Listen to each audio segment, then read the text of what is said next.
Story of a girl, a boy, and the universe. Natasha, I'm a girl who believes in science and facts, not fate, not destiny, or dreams that will never come true. I'm definitely not the kind of girl who meets a cute boy on a crowded New York City street and falls in love with him. Not when my family is 12 hours away from being deported to Jamaica. Falling in love with him won't be my story.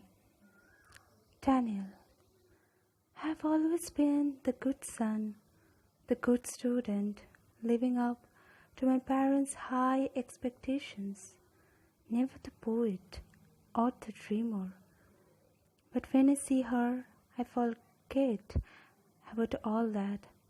Something about Natasha makes me think that fate has something much more extraordinary in store for both of us. The universe. Every moment in our lives has brought us to the single moment. A million futures lie before us. Which one will come true?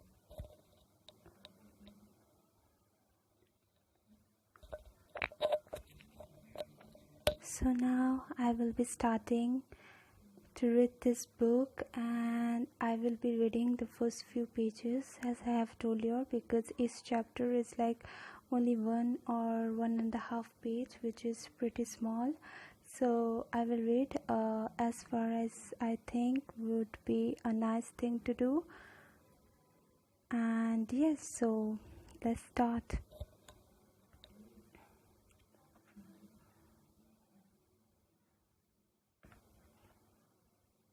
The sun is also a star.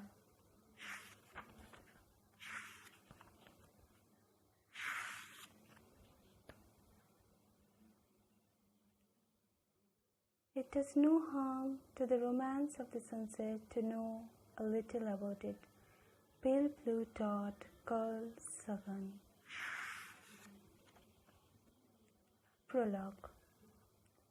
Carl Sagan said that if you want to make an apple pie from scratch, you must first invent the universe. When he says from scratch, he means from nothing. He means from a time before the world even existed. If you want to make an apple pie from nothing at all, you have to start with a big bang and expanding universes, neutrons, ions, atoms, black holes, suns, moons, ocean tides, the Milky Way, Earth, evolution, dinosaurs, extinction level events, platypuses, Homo erectus, Cro-Magnon man, etc. You have to start at the beginning. You must invent fire. You need water and fertile soil and seeds. You need cows and people to milk them, and more people to churn the milk into butter.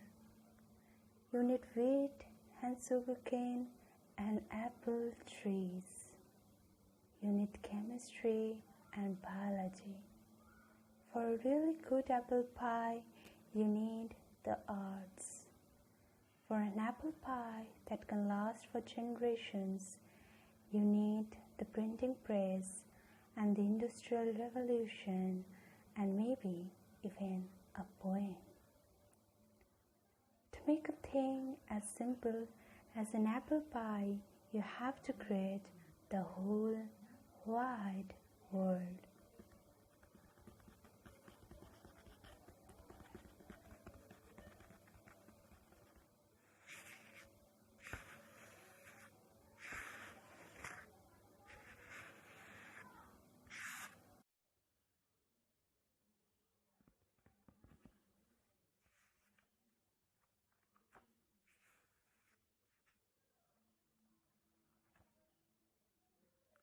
Daniel, local teen accepts destiny, agrees to become doctor. Stereotype. His Charlie's fault that my summer and now fall has been one absurd headline after another. Charles J. Von Bay, aka Charlie, my older brother, firstborn son of a firstborn son, surprised my parents and all their friends and the entire gossiping Korean community of Flushing, New York, by getting kicked out of Harvard University,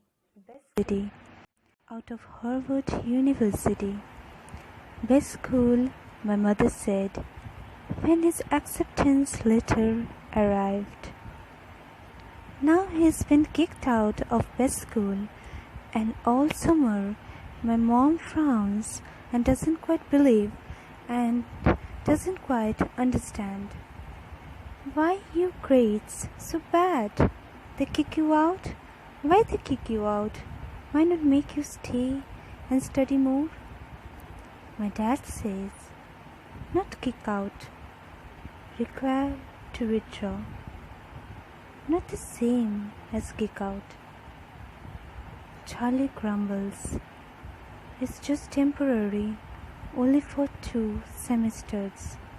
Under this unholy barrage of my parents' confusion and shame and disappointment, even I almost feel bad for Charlie. Almost.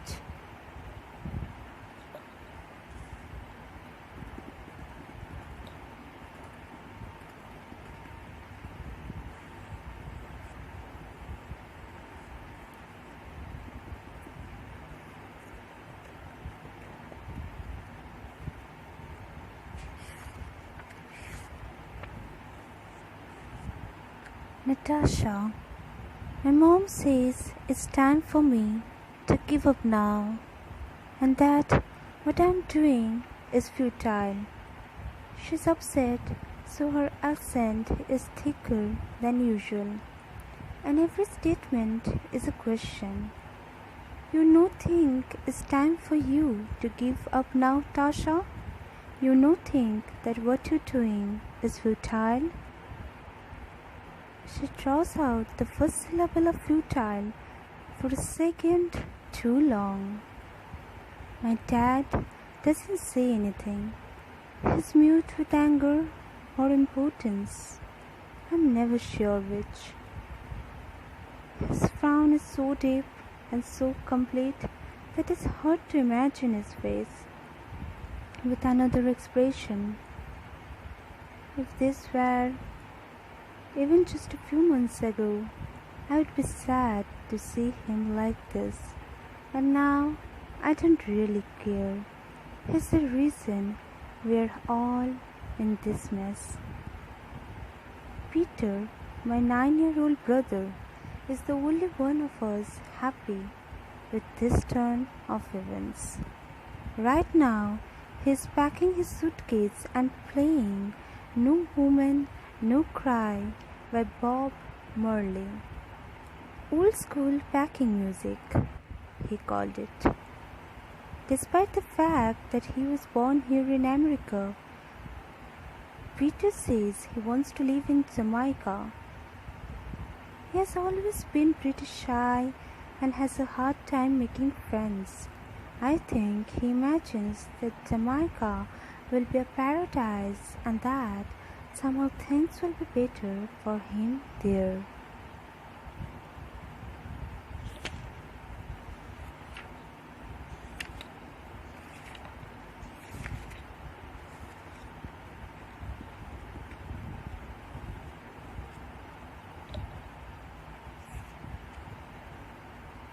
The 4 of us are in the living room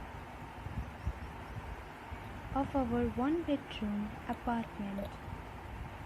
The living room doubles as a bedroom, and Peter and I share it. It has 2 small sofa beds that we pull out at night, and a bright blue curtain down the middle for privacy.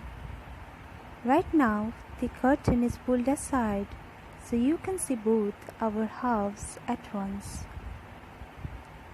It's pretty easy to guess which one of us wants to leave and which wants to stay. My side still looks lived in. My books are on my small IKEA shelf. My favorite picture of me and my best friend Babe is still sitting on my desk. We are wearing safety goggles and sexy pouting at the camera in physics lab. The safety goggles were my idea. The sexy pouting was hers. I haven't removed a single item of clothing from my dresser. I haven't even taken down my NASA star map poster. It's huge, actually. 8 posters that I tapped together and shows all the major stars, constellations and sections of the Milky Way visible from the northern hemisphere. It even has instructions on how to find Polaris and navigate your way by stars in case you get lost. The poster tubes I bought for packing it are leaning unopened against the wall. On Peter's side, virtually all the surfaces are bare. Most of his possessions already packed away into boxes and suitcases. My mom is right, of course. What I'm doing is futile. Still, I grab my headphones, my physics textbook, and some comics. If I have time to kill, maybe I can finish up my homework and read. Peter shakes his head at me. Why are you bringing that? He asks, meaning the textbook. You're leaving, Tasha. You don't have to turn in homework. Peter has just discovered the power of sarcasm. He uses it every chance he gets. I don't bother responding to him.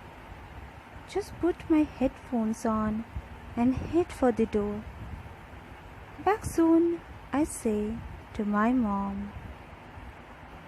She kisses her teeth and turns away. I remind myself that she's not upset with me. Tasha is not you me upset with, you know. It's something she says a lot these days.